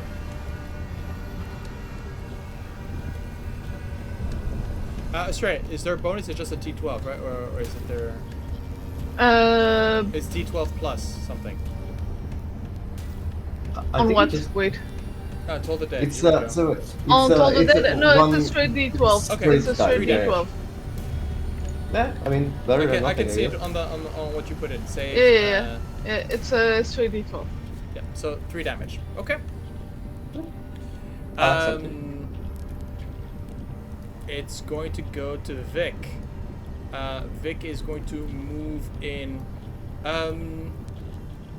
I think Vic is tired of these methods, so he's going to Understandable. attack. Left him. He's got short sword method. The first method, 17 for 5. then another one here. That's a 24 for 5.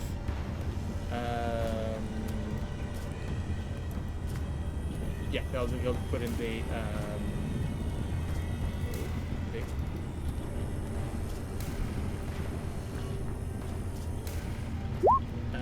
That's an 11. I don't think that hits. No, that does not hit. So this one takes 10 damage and is bloodied. There we go. And sort of moves up this way, trying to get a bit more in contact with the with his friend with the militia. The militia. Let's see. As they're gonna move in, 2 shots are going to ring out. Let's see, 1 and 2. Okay, that are 2 hits. Yeah, that's 1 down. And the other one, 7. So this one explodes. So, sorry, Pax, I'm gonna need a Constitution saving throw. Okay. What is happening? You are poisoned until next turn. Until I am the poisoned. next. Basically at the end of your turn. So that minus 7. This one is ready to pop as well. This one is no longer poisoned and is going to make 2 attacks on the snake. 1, 2. That is useless. But he is going to try and sort of surround and place himself like this. I need to remember that I can roll with initiative with advantage. And this one is going to join in here and fire at the last smoke method. That is a crit. Nice. For 18 damage. So this method is gone. Pack, could you make me a... No, yeah, you're affected. I'm already poisoned! So Pack, basically there's a Double blast. there's a slew of fire shots around you as these 2 methods that are assaulting you basically go poof poof and just around you. Yeah, so when the smoke settles, you see Pact, because he's still trying to instill fear, you just see him trying to act tough as the smoke settles, and he just goes like... Well, the idea of it is, I think it's enough. Even though you're holding your breath, I think that the which gave you advantage. Yeah, to push the ash in. It's put enough to push the ash in, and you go cough. Right. You're still you're still fearful. Don't worry. Oh yeah, I know. Farron, you're up.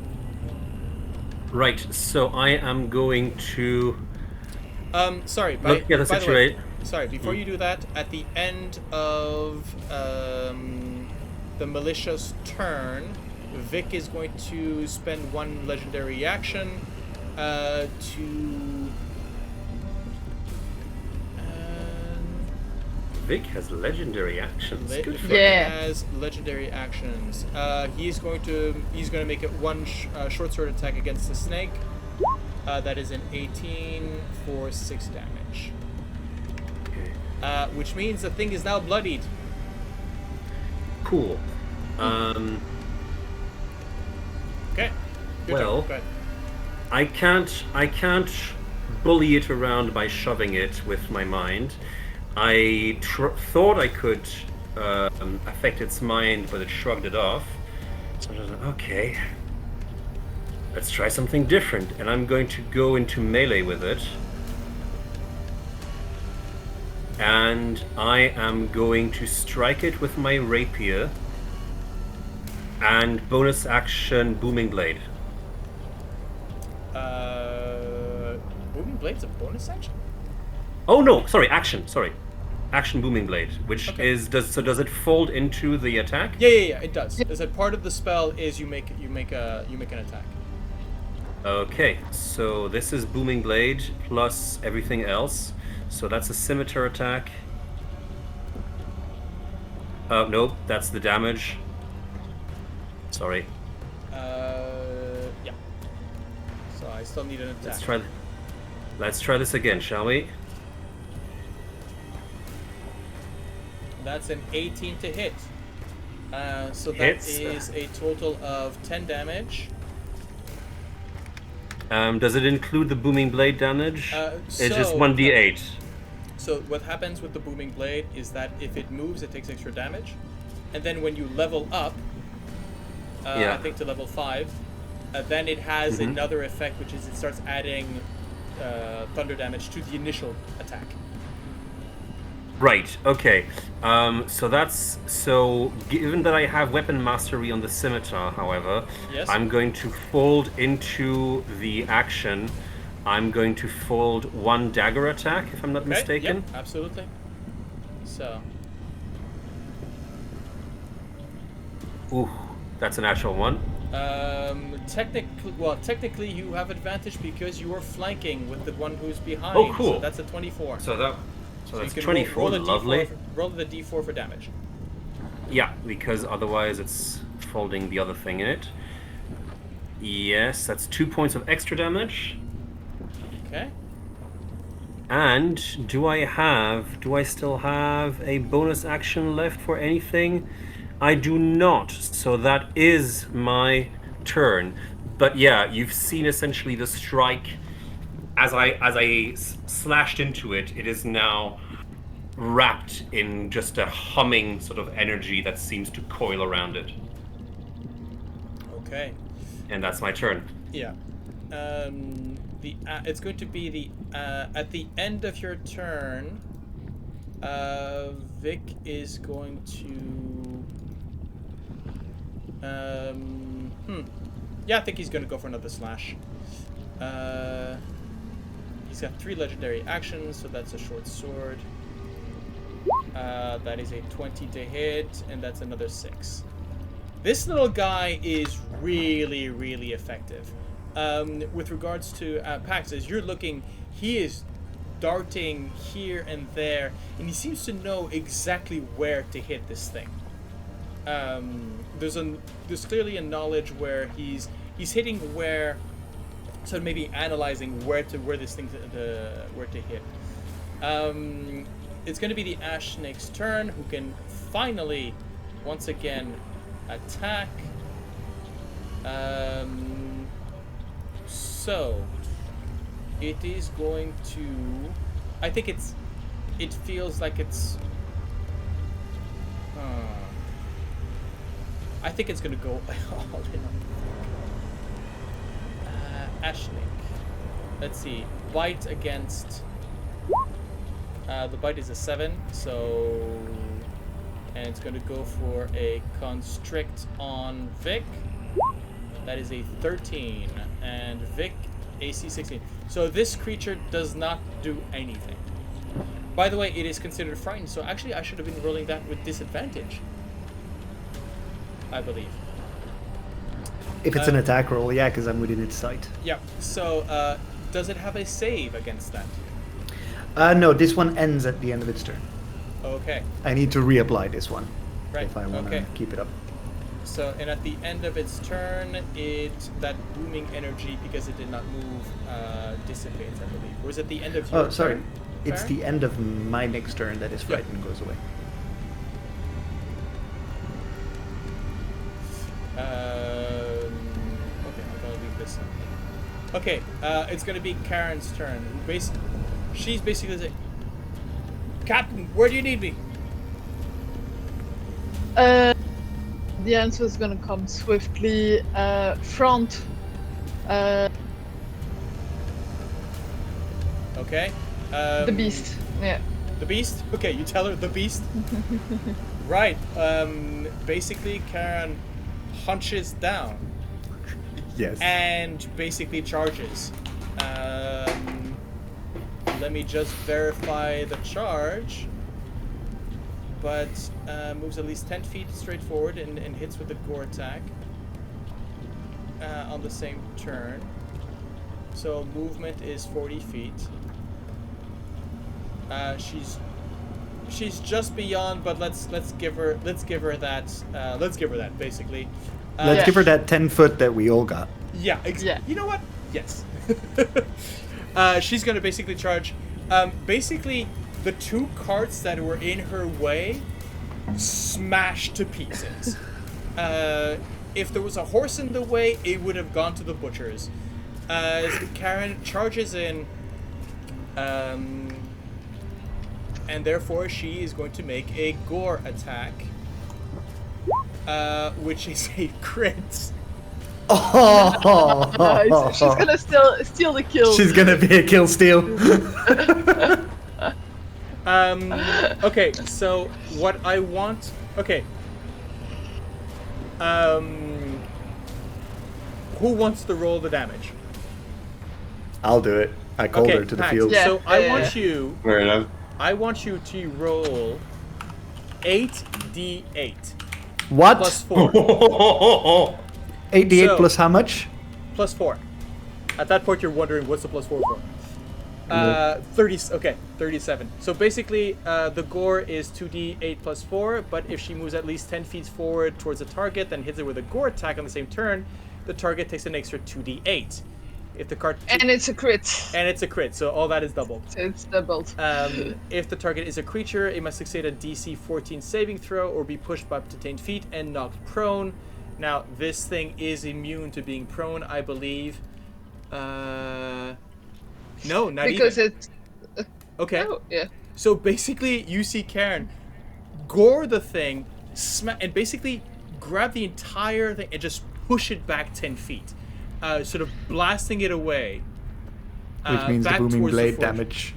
No, it has to be willing. It has to be Okay, willing moving. it's not involuntary movement? No. Fair. It doesn't really... I think it would be busted otherwise. I mean, to be honest, it had 14 hit points, so on 37, It's Karen faster basically anyway. rushes in, and there's a cloud of... It basically disrupts what this thing is made of, as it just bashes into a cloud of coal and ash across the what is left of the forge where it was probably birthed. Immediately, the militia, as well as any others in the surrounding area, they know the drill, rush in, and any embers are either smothered or put out. You can see that the 2 citizens that have been pulling up water are now passing it along to basically extinguish any of the others, any other embers left. All of the Caldere militia, you notice, have that little iron flask at their side, which they will empty on the different embers, making sure that everything's been done. And as Vic sort of shows up, as the battle dies down, Vic sort of looks up to the Minotaur next to him, looks to you, Pax, like, she one of yours? All of them are. In fact, all of us are hers. That's our captain. Well, Captain, I believe we have to have a conversation, but first, I need to know what's going on here. And sort of moves towards one of... You see him sort of scan the different victims and goes towards one haggard looking dwarf. You can see that he's dislocated his shoulder. He's probably taken debris. He's got cuts on the back of his neck and his head, as he was probably thrown through the building. And he goes, "Okay, Sonny, so mind telling me why an ashen elemental just spewed up from your forge?" Yeah, it just, we threw coal furnace. You do know that you were supposed to temper all of those embers, check for any elemental nodes, right? Yeah, but it's a rush job. Rush job for who? Mayor put in a priority. We have to do this. The mayor? The mayor asked you to go against protocol that we set up. It was a rush. Okay. Turns now towards you, Astrea. Saying, Captain, if you don't mind, I believe I'm gonna, for the next hour now, or next things that I'm gonna do, I'm gonna need a witness that doesn't work for me. Sure thing. And starts walking in the direction of the town hall, and that's where we're gonna take our break. Yeah. Someone's gonna have a word. No, this was enough. This was enough. Vic was like, my fuse is gone now. And if he has fists or swords, I'm not sure I'm gonna stop him. I can very much see Pax trying to fill him in on the way here, like, yeah, Mayor's a douchebag, he takes care of everything, I think we're about to do a coup. Let's go. I mean, being on good terms with a new mayor of the city seems like a good plan. Honestly, that was Pax's idea. It's just like, hey, if we help him out, we get favors. And I was like, well, we're helping him out, okay. On that note, my players, go get something to drink, something to snack, shake your legs, and for you who are watching, thank you again for your support. We will see you next week in the second part of tonight's episode. See you then.